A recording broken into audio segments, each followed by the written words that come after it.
Узнать о культуре и истории ингушского народа и наглядно познакомиться с ней смогут гости и жители республики на экскурсиях по этнографическому залу Музея краеведения имени Тугана Мальсагва. Окунуться в атмосферу жизни наших предков, узнать, что они одевали, как наряжались, в чем ели и что ценили, мы смогли на одной из таких экскурсий, которую провела для нас сотрудник музея Саида Шанхоева.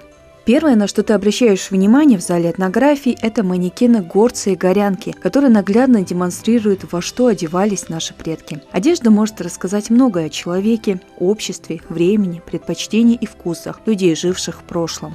Костюм мужской, он состоит из головного убора папахи, элтарки, из черкески, внутренней рубахи, воротник с стойкой. На груди черкески нашивались карманчики. В карманчики ставились газыри. Для чего нужны были газыри? Когда было кремниевое оружие, туда отсыпался порох для 1-2 выстрелов. Позже уже, когда появилось стрелковое оружие, их надобность отпала, они служили как декор. Черкеска туго опоясывалась кожаным ремнем с серебряными накладками. Обязательным атрибутом черкески является холодное оружие, в данном случае это кинжал. Свое широкое распространение на Кавказе черкеска получила с конца XVIII века. Хранится в музее и уникальный экспонат – копия черкески офицера ингушского полка грузинского князя Амилахвари. Он в какой-то период возглавлял ингушский полк до вступления начальника ингушского полка Асламбека Катиева. Грузинская делегация нам подарила эту черкеску. В данном случае это только копия, а подлинник находится в Грузинском национальном музее. На старинных фотографиях мы можем увидеть, как менялась женская одежда из эпохи в эпоху, но все же какие-то общие черты она сохранила в себе до наших дней. В частности, это свадебный наряд ингушской девушки. В то время тоже костюмы украшали разновидными всевозможными орнаментами. Костюмы шили из шелка, сатины. Состоит из внутреннего платья, воротник-стойка. Поверх платья одевают черкеску. Черкеску туго опоясывали серебряным поясом. В комплект с поясом входит нагрудник с серебряными накладками. Завершает образ национального костюма это шапочка, головной убор. Также сверху ее покрывали плотным материалом. В данном случае это просто фата. Верным соратником горца был не только конь, но и такой предмет одежды, как бурка. Безрукавный плащ, сделанный из войлока, под которым можно было укрыться от сильного ветра и зимней стужи. Один из образцов представлен в зале этнографии. Бурка являлась особой гордостью ингуша. В ненастную погоду она была незаменимой. Одну часть он ложил под собой, а другой частью он укрывался. Здесь у нас представлен башлык, на ингушском называется палчик, с капюшоном, длинными концами, лопастями.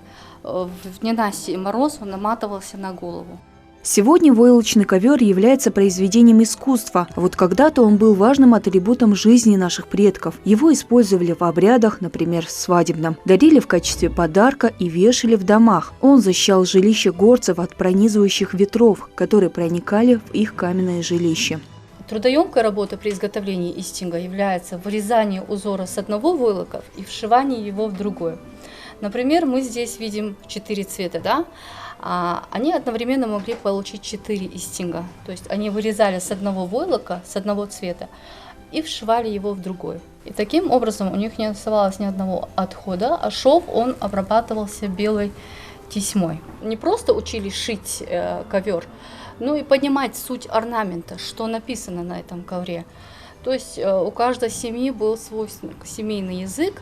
Девушка даже, когда выходила замуж, через некоторое время она могла шить такой вот ковер и послать через кого-то к своим родителям.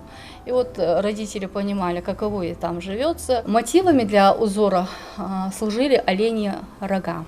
Башенные комплексы – это уникальные постройки, которые прослужили не одному поколению, а сегодня вдохновляют художников, поэтов и ремесленников. В зале этнографии башенные комплексы в уменьшенной версии представлены мастерами по декоративно-прикладному искусству. У нас экспонируются башенные комплексы автора Магомеда Башира Оздоева. Здесь у нас показывает тут башенный комплекс Таргим.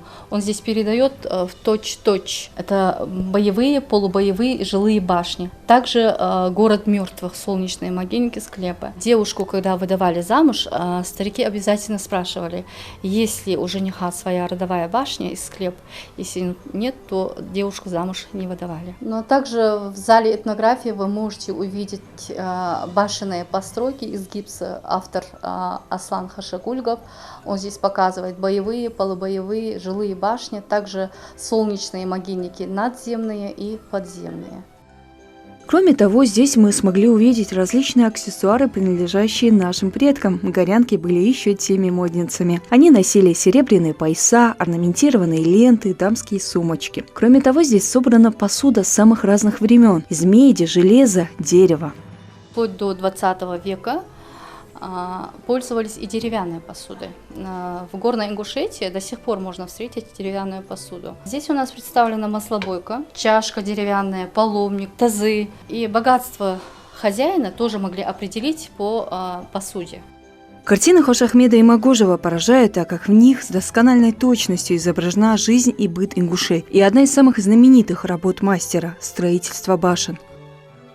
Башни строились вплоть до 18 века. Строились башни без фундамента. Ночью они поливали молоко. И если молоко быстро просачивается, значит земля была непригодная. Они шли вглубь. А если молоко не просачивается, значит земля была пригодна. Они тут же начинали строительство башен. Камни они спускали с гор. Строительство башни завершалось ровно за 1 год. Если за 1 год строительство башен не завершалось, значит, они эту работу уже оставляли. Жилые башни были двухэтажные и трехэтажные.